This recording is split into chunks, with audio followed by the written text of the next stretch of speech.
Hi friends, welcome back to my channel with me Vijayalakshmi Janardhanan. இன்றைக்கி என்ன recipe பார்க்கலாம்? சிம்பிளாக ஒரு ஸ்நாக்ஸ் இல்லைன்னா பிரேக்ஃபாஸ்ட் ரெசிபி பார்க்கலாமா? அதுக்கு ஃபஸ்ட்டு இந்த மாதிரி ஒரு பவுல் எடுத்துப்போம். அதில் நல்லா தண்ணி ஃபில் பண்ணிவிட்டு உங்களுக்கு எந்த அளவுக்கு எக்ஸ் வேணுமோ அந்த எக்ஸை ஆட் பண்ணிக்கலாம். நான் இங்கே ஒரு 2 எக் மட்டும்தான் வேக வச்சு எடுத்துக்க போகிறேன். அடுத்தது ஒரு கடாயை எடுத்துப்போம். அது நல்லா ஹீட் ஆனதும் அதில் கொஞ்சமாக மஞ்சத்தூள், ஒரு 1/4 டேபிள் ஸ்பூன்லேருந்து 1/2 டேபிள் ஸ்பூன் காரத்துக்கு ஏற்ற போல் மிளகாய் தூள் ஆட் பண்ணிக்கலாம். அடுத்தது நம்ம வேக வச்சு பீல் பண்ணி எடுத்துருக்க எக்ஸை உள்ளே ஆட் பண்ணிடலாம்.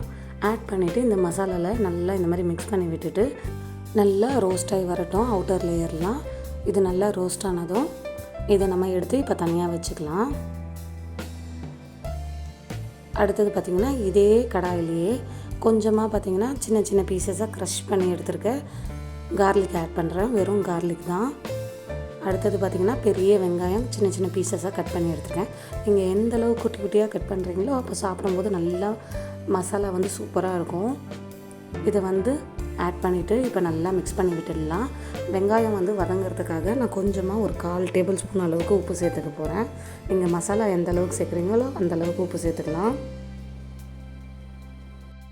இப்போ இது நல்லா ஃப்ரை ஆகி வரட்டும். இது கலர் சேஞ்ச் ஆனதும் அடுத்தது நம்ம தக்காளி ஆட் பண்ண போகிறோம். தக்காளியும் அதே போல் தாங்க சின்ன சின்னதாக எவ்வளோ குட்டியாக முடியுமோ அவ்வளோ குட்டியாக கட் பண்ணி நம்ம ஆட் பண்ணிக்கலாம். அப்போ தான் நல்லா ஸ்மாஷ் ஆகும். இதை ஆட் பண்ணி இப்போ நல்லா இந்த மாதிரி மிக்ஸ் பண்ணி விட்டுட்டு அது பச்சை வாசனை போனதும் காரத்துக்கு ஏற்ற போல் இங்கே 1/2 டேபிள் ஸ்பூன்லேருந்து 1 டேபிள் ஸ்பூன் அளவுக்கு சேர்த்துக்கலாம். நான் இங்கே ஆஃப் தான் சேர்த்துருக்கேன். ஏன்னா குழந்தைங்களுக்கு தரும்போது காரம் அதிகமாக இருந்தால் அவங்க சாப்பிட மாட்டாங்க. அதுக்காக இப்போ இதை நல்லா மிக்ஸ் பண்ணி நல்லா வதங்கி வரட்டும். கொஞ்சமாக பார்த்திங்கன்னா இப்போது நான் பெப்பர் ஆட் பண்ணுறேன். இது பெப்பர் பவுடர். இது பார்த்திங்கன்னா ஒரு 1/4 டேபிள் ஸ்பூன் அளவுக்கு தான் அவங்க வரும், சும்மா காரத்துக்காக. இது நல்லா ஸ்பைஸியாக இருக்கும் சாப்பிடும்போது. அடுத்தது இது வேகிறதுக்காக கொஞ்சமாக தண்ணி தெளித்து இந்த மாதிரி நான் வேக விட்டு எடுத்துக்க போகிறேன். நீங்கள் தண்ணி வேணான்னா எண்ணெயிலேயே கூட நல்லா வதக்கி எடுத்துக்கலாம். இப்போ இது நல்லா ஸ்மாஷ் ஆகி வரட்டும். இந்த டைமுக்கு நம்ம ரோஸ்ட் பண்ணி எடுத்து வச்சுருக்க முட்டை இருக்கு இல்லையா, அதை உள்ளே சேர்த்துடலாம். சேர்த்துட்டு கொஞ்சமாக நான் எண்ணெய் விட்டுக்கிறேன். இந்த எண்ணெயோடு நல்லா மிக்ஸ் ஆகி மசாலா நல்லா பைண்ட் ஆகி வரட்டும். இது பார்த்திங்கன்னா நார்மல் எக் மசாலா தாங்க. இப்போது நம்மளோட மசாலா ரெடி ஆகிடுச்சு. அடுத்தது பார்த்திங்கன்னா பர்கர் பன் இல்லை நார்மல் பன் இருக்கும் இல்லையா, அந்த பன்னை எடுத்துக்கலாம். இப்போ கொஞ்சமாக பட்டர் சேர்த்துட்டு இதை 2 ஆஃபாக கட் பண்ணி இப்போ அந்த பட்டரில் நல்லா ரோஸ்ட் பண்ணி எடுத்துக்க போகிறேன்.